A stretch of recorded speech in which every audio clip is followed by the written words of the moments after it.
Hello everyone, welcome to our first video for calculus. We're going to start off with section 1.1, understanding limits graphically and numerically. I've never done videos for like a full-blown lesson, especially for an AP class. So, I've done videos before, but they usually would last 5 to 10 minutes. And for this one, I'm going to try to not make it longer than 20 to 25 minutes because it is quite a bit of notes that we have to write. So anyways, I don't want to delay this anymore. So let's just go ahead and get started. So in calculus, the first unit is always going to be limits, and in order to understand limits, you should probably revisit this old topic in Algebra 2 and pre-calculus. So rational expressions, and especially finding out these things right here, the whole and the asymptotes. Domain and range, I'll go ahead and include that, but it's not as important for this chapter. So if I ever want to figure out what the whole and horizontal and vertical asymptotes are, or just any other properties of a rational expression, the first thing you want to try to do is factor the top and the bottom as best as you can. So if I have 3x squared minus 8x minus 3, well, I know that that's a trinomial, which is most likely going to include two parentheses. Probably should have made that one bigger, but then what I'm going to do is I'm going to say, okay, well, I'm going to look at the first term, and since 3 is a prime number, there's really only one combination that would work for this kind of factoring, and it would be 3x and x. Next thing I'm going to look at is my last term, negative 3, and if I have negative 1 and positive 3, those multiply to give me negative 3. I could also use positive 1 and negative 3. Then from here, I got to figure out which combination, either the top or the bottom, would work for this to where if I multiplied everything out, I'll end up with the middle term, negative 8. So I'll just tell you right now, it's going to be positive 1 and negative 3. Because if I multiplied the outer terms, 3 and negative 3, that's negative 9x. The inner term is positive 1x. Negative 9 plus 1 does in fact give me negative 8. And then for this bottom part, I have x squared minus 9. So right there, I can tell that this is a difference of squares because I have a perfect square here. And 9, you can take the square root of that to get a nice number. So when I go ahead and factor out a difference of squares, I'm going to go ahead and set up two sets of parentheses. Take the square root of x squared, which gives me x. Take the square root of the other one, and that gives me 3. One of them is going to have a plus. The other one's going to have a minus. Okay? So now if I wanted to simplify this, I look to see what the top has and what the bottom has, and if they have anything in common, they can easily be canceled out. So I can tell right here, they're right above each other, I have an x minus 3 that can be canceled out. And all I'm left with is 3x plus 1 over x plus 3. All right? So now, if you ever want to figure out what the coordinate of the whole is, you gotta go back to the original problem that you worked out and see what was canceled out, and whatever was canceled out, if you set this equal to 0, you're going to know you're going to have a whole at that point. So if I set this equal to 0, well, obviously it's going to be x equals 3. So I know that I have a whole at x equals 3. Hope this is starting to bring back some memories, hopefully good memories. But anyways, if I have x equals 3 and I plug that in to my original equation, I have 3 times 3 plus 1 over 3 plus 3. 9 plus 1 is 10 over 6, which simplifies to 5 over 3. Okay? So right there, I have my x and my y value. You can just kind of see from the picture. Again, you're not usually going to be given the picture, but you can see from here that it's going to be at 3. So at an x value of 3, 2, and that's probably 5/3, if I really looked into it. All right, so that's where my whole is located. Then your domain is essentially all of the x values that exist for this function. So if I look at this function, I say, okay, well, there exists an x value in this function all the way from negative infinity up until there's going to be a little bit of a break at negative 3. Because, I mean, this function is getting closer and closer to negative 3, but because it's an asymptote, it's never going to get to negative 3. So we're going to stop it at negative 3, and we're going to use a parentheses, right? Because it's going to get as close as possible to negative 3, but we're not going to include negative 3, which would be denoted by a bracket. So that's part of the function. Another part of the function is, again, starting at negative 3, close to it, but not quite at it. That's why we're using a parentheses again. Is gonna, more x values exist all the way until we reach this hole right there. And that hole is located, as we established earlier, at 3, right? And then we're just gonna go, since it took a little bit of a break here, it's gonna continue basically from, as close as possible to 3 and continue on to positive infinity. All right? Now, the range is essentially the same thing, but except we're going to look at all of the y values that exist for this function. So if you notice, I have y values starting all the way from infinity, right? Because this is the y-axis. It starts all the way from infinity and goes all the way up until we get to pretty much 5/3, right? So starts at negative infinity, gets up to 5/3. So that was the little break that it took. And then it's going to continue from 5/3 and kind of go on. And all of these y values exist until it gets to a y value of 3. So starts at 5/3, stops at a y value of 3. And then it continues from here, from positive 3, and goes all the way up pretty much until infinity. All right. Like I said, the domain and range is not really as important for understanding this chapter, but I figured if it was part of your curriculum before, it's worth going over again.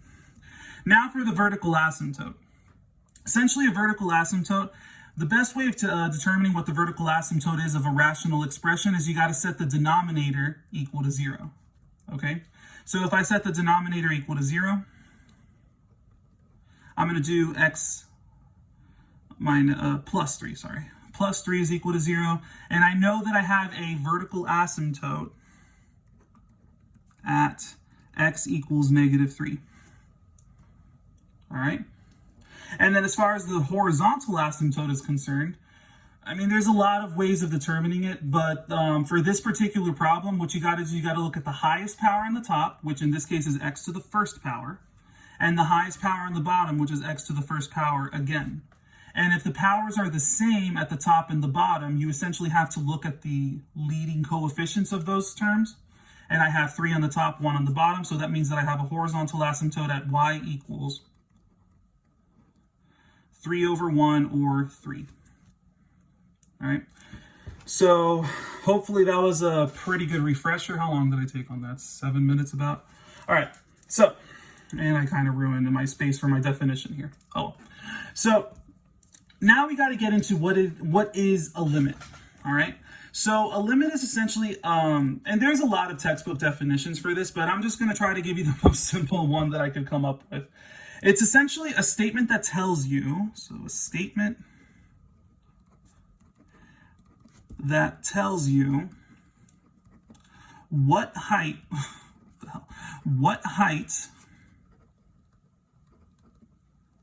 a function, and let's just say intends to reach as you get close. So as you get close to a specific x value. All right. So I hope all of that was caught on the camera.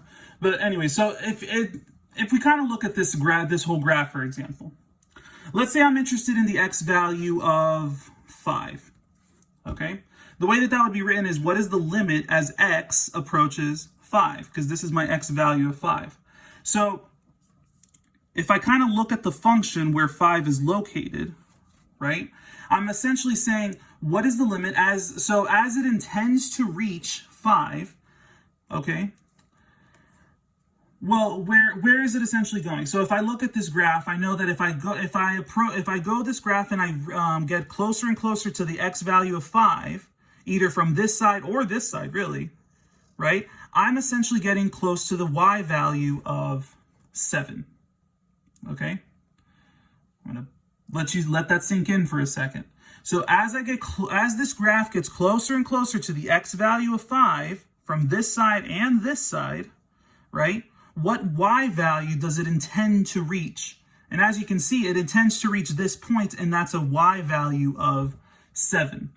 Okay? So that's what that answer is.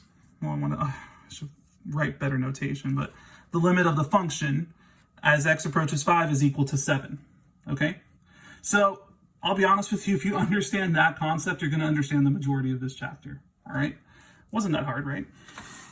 So let's kind of talk about the proper notation for a limit. If we have a right-handed limit, okay, this is what the notation looks like. The limit as x approaches, and for a constant like 5, let's go ahead and just use c, and then we're going to use a little positive sign there of f of x. Okay, and essentially what this is telling you, as x approaches c, coming from the right-hand side. So notice how I said over here with 5, notice how I said, well, if I'm coming from this side, this is the right-hand side, right? I'm approaching 7. All right, so let me just write that out in words. The limit as x approaches c from the right. All right. So if right is positive, then left is going to be negative. So as x approaches c negative, this means, so if you ever see the notation like this, it means c from the left of f of x, which makes sense. This is in the negative side, kind of left side of the origin. So that's the limit as x approaches c from the left. Okay? And then, of course, the general limit notation is just the limit as x approaches c of f of x. All right? So, and essentially what that's trying to tell you, if there's no positive or negative sign, that's the limit as x approaches c from both, I'm going to put that in caps, both ends. Okay, so don't just look at where, for example, the limit as x approaches 5. Notice how I don't have a positive or negative sign there? Don't just look at where it's coming from this side and this side or just this side. Look at where it's approaching from both ends of that graph. Okay, so some of you are probably familiar with the pre-calculus form of writing these things. And let's kind of see if we can translate this in calculus notation. So in pre-calculus, this is probably how it was phrased from before. As x approaches negative infinity, the graph of f of x approaches, well, let's kind of look at this. All right, notice how as this graph, this whole graph, as it approaches negative infinity all the way this way, well, that kind of corresponds to this part of the graph. Where is this graph eventually leading to if we kept going this further and further out to negative infinity? Well, isn't it kind of approaching this 3 asymptote right there? So that's how we would say for pre-calculus. We would say that as x approaches negative infinity, the graph of f of x is approaching 3. So the way you would write that in limit form, okay, and again, I'm just going to write this as approaches. I'm only going to do it once. All right, so the limit as x approaches negative infinity of f of x, all right, that's going to be equal to 3. I'm saying the exact same thing here. This is not new stuff for you. Okay, I'm just writing it in this form for calculus. Then for this one, as x approaches infinity, the graph of f of x, well, if I look at this, positive infinity is that way, okay? So I'm looking at this part of the graph. As it approaches an x value of infinity going forever, it's going to approach the same asymptote from before, which is also 3. So I'm just going to write that in the proper notation. The limit as x approaches infinity of f of x is equal to still 3. All right. Now I'm going to look at this one. As x approaches negative 3, okay, now we're looking at a specific number. Okay, so as x approaches negative 3, where is that? Over here. All right. So as x approaches negative 3, from the right, the graph of f of x. So if I'm looking at negative 3, if I'm looking at it from the right, I'm going to look at this graph right here. So as x approaches this negative 3 right there, it's getting a little sloppy here, but just bear with me.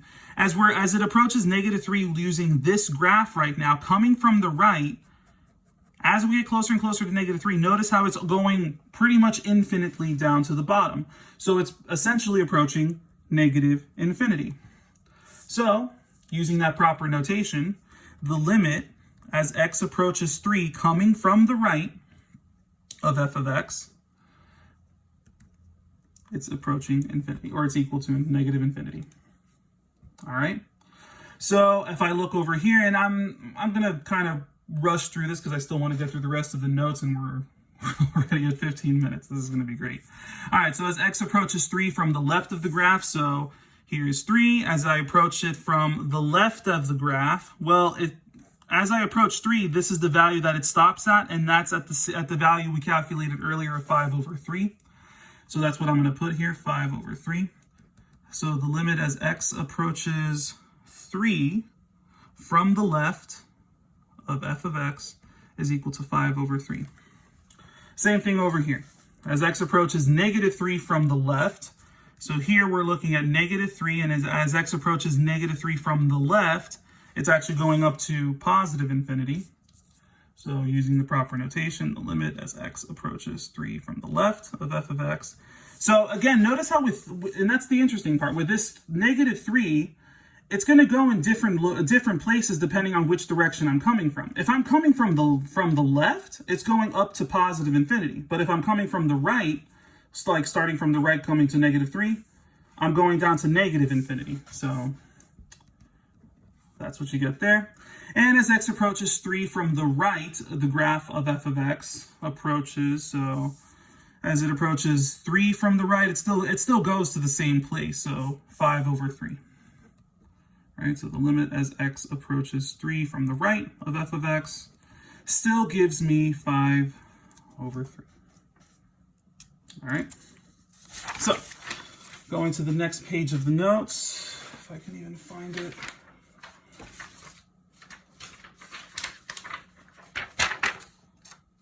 I had to stop recording because I couldn't find my notes. But anyways, so here's just kind of a more typical graph that you would see in calculus. And a lot of times they'll just go ahead and ask you what each of these things are. And I'm going to make sure that I include problems like this on your problem set.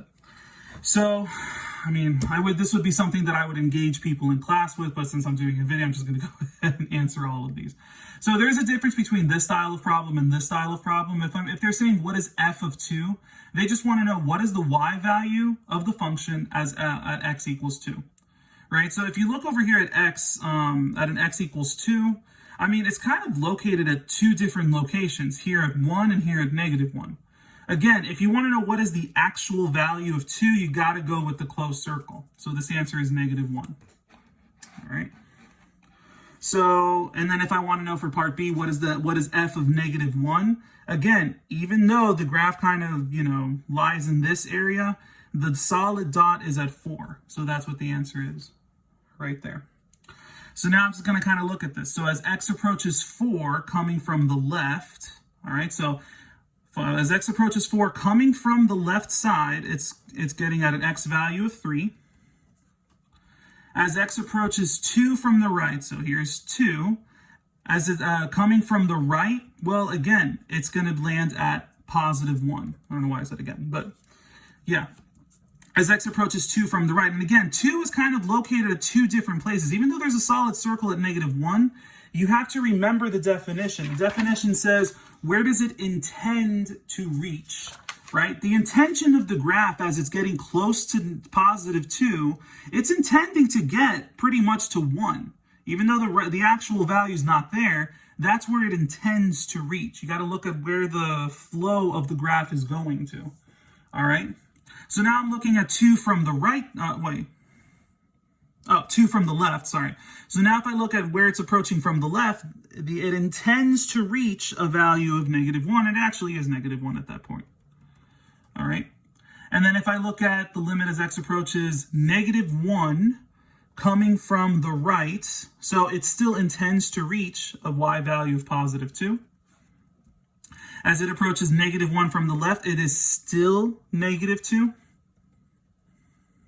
No, positive 2. What am I saying? Positive 2. All right. If I look at x as x approaches negative 4, coming from the right, well, it lands right here, and that's a y value of 2. All right. As x approaches negative 4, coming from the left, well, is there anything coming from the left-hand side?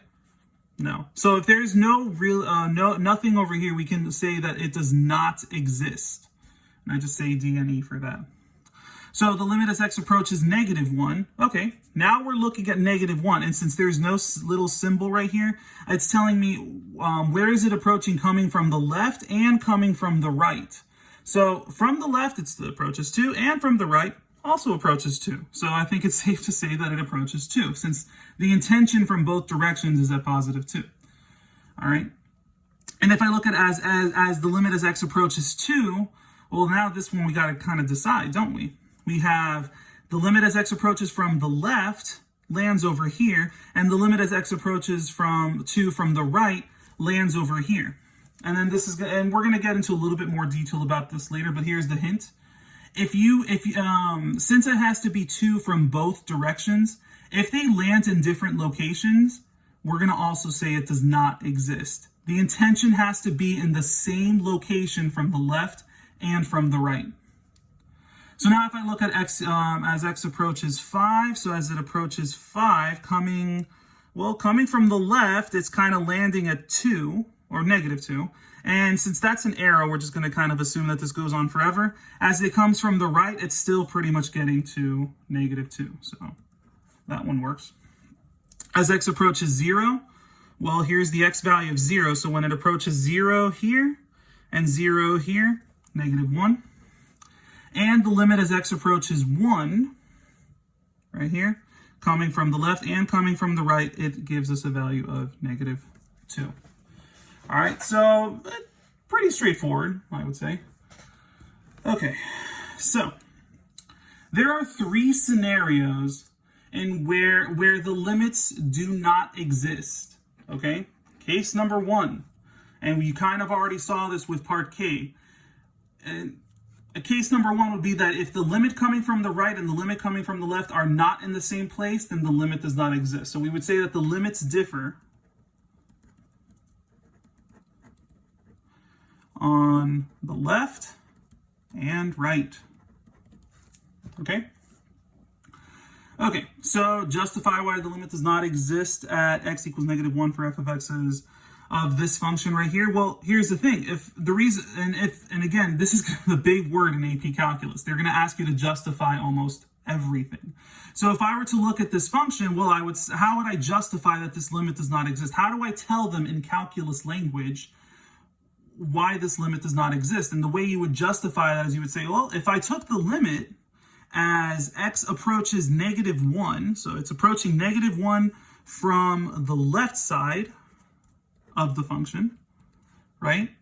I end up at a value of -1, right?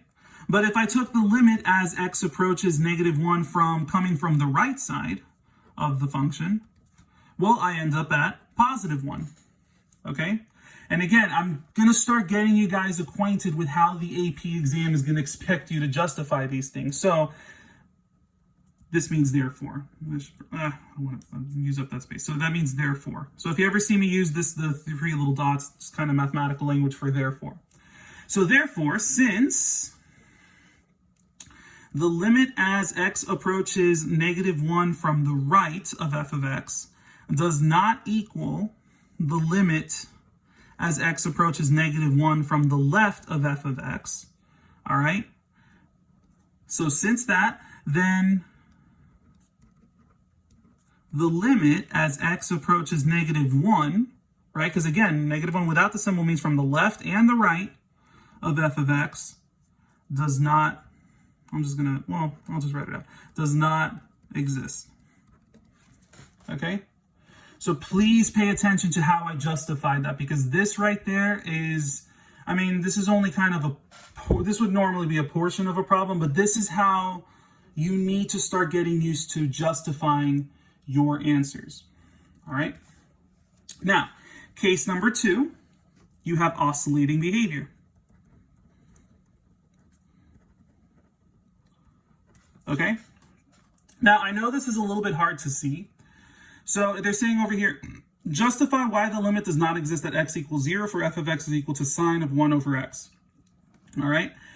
Here's the thing, and I wish, you know what, I'm going to see if I can kind of show you guys, because I mean, this graph is not too bad, but I'd rather show you guys here on, hopefully I don't reveal what my room looks like, kind of on a graphing calculator what this looks like. Come on, camera, stay in place. All right. So if I put this in a graphing calculator and I put in y equals, and I think the function I had was sine of 1 over x, right? Oh, the parentheses there, right? If you kind of look at this graph, notice how there's like a bunch of oscillating behavior. And if I wanted to know as we get closer, let's say if we get closer and closer to 0, notice how even this really high-tech calculator is kind of freaking out there.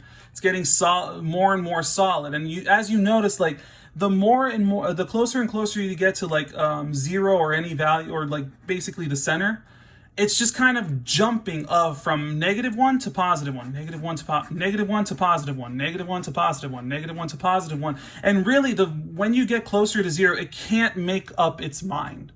All right? So I thought that was a little bit cool to see, but let me just kind of put it back on my notes and adjust my camera thing. Oh, crap. Hold on. Let me stop the video. All right. Got it.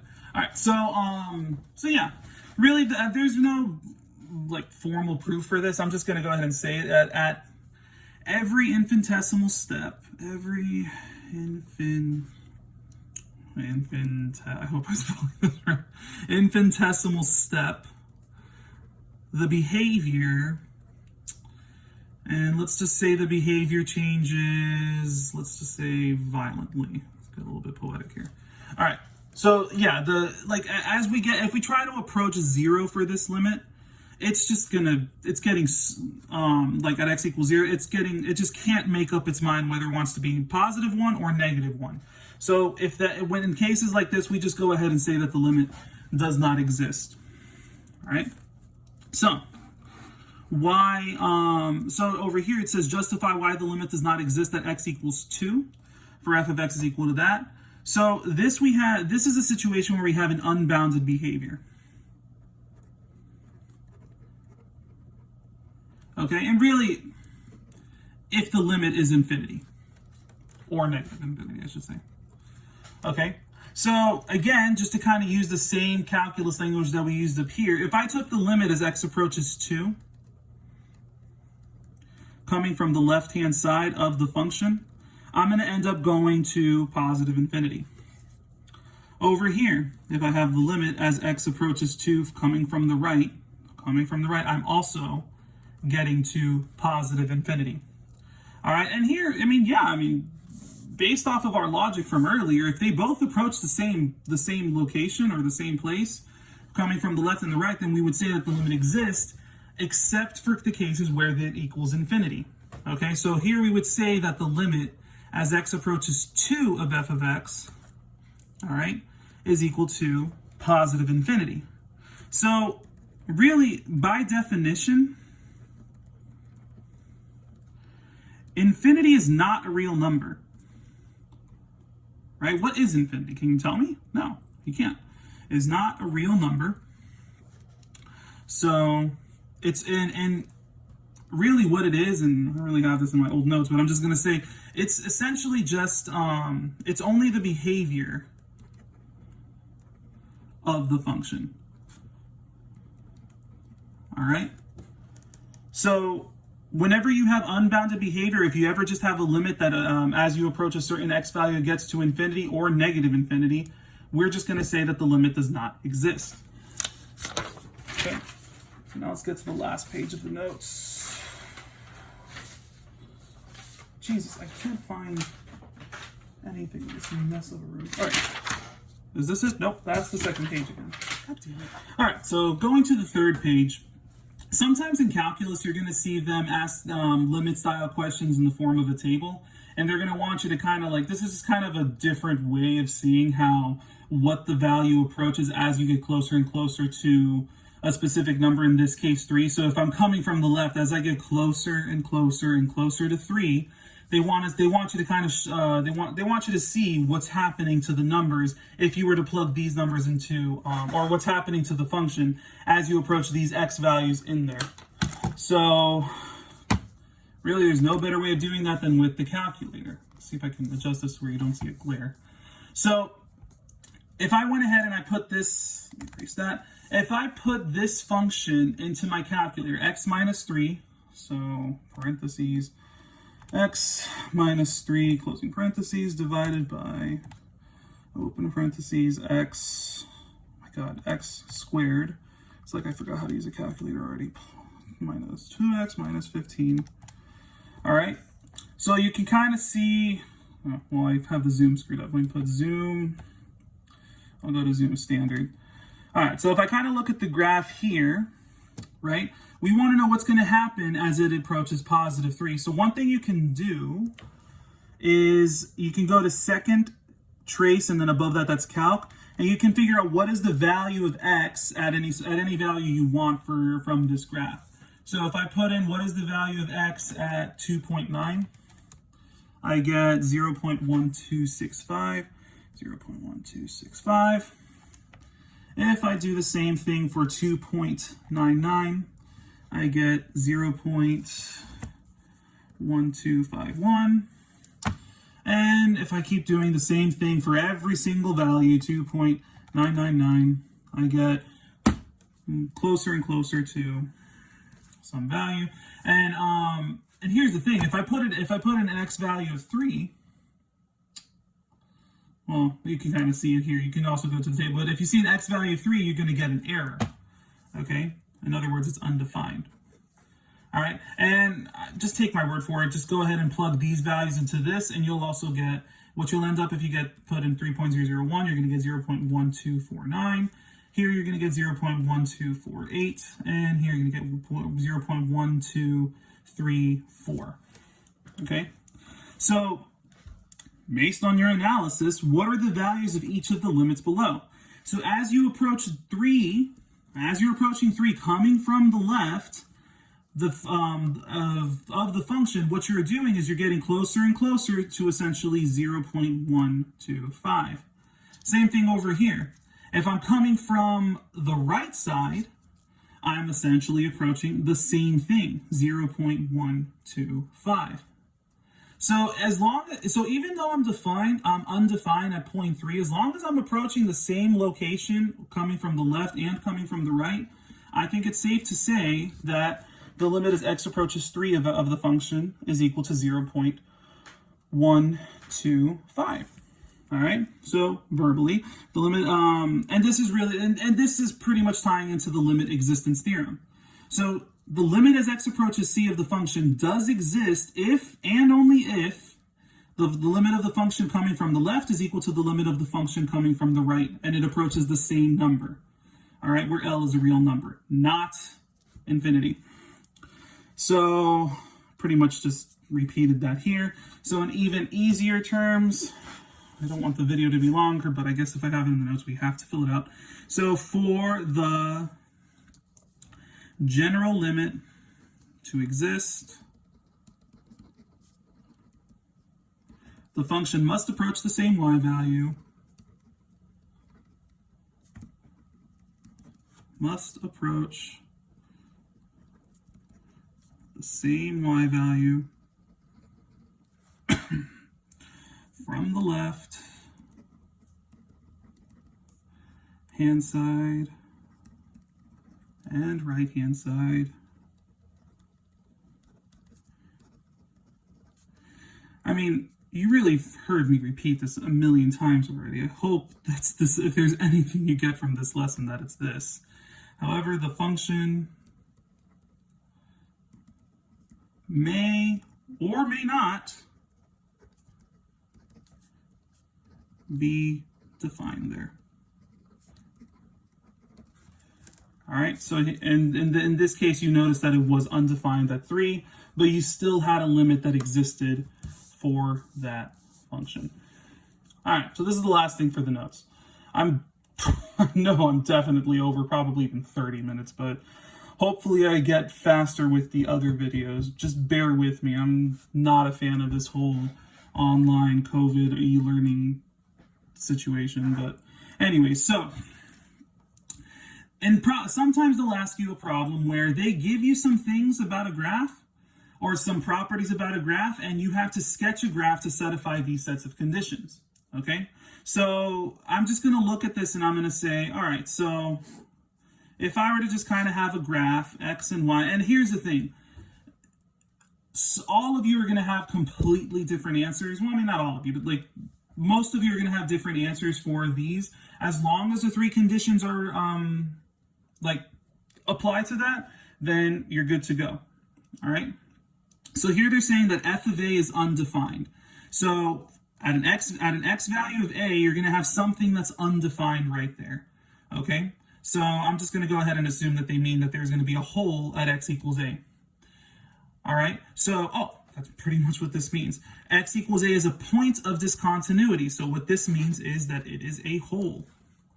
All right. Now it is telling you that as x approaches a, coming from the left and coming from the right, whichever way you come from, that it does exist. So there's a function that will kind of approach the same values. It approaches a coming from the left and coming from the right, that it's going to exist. So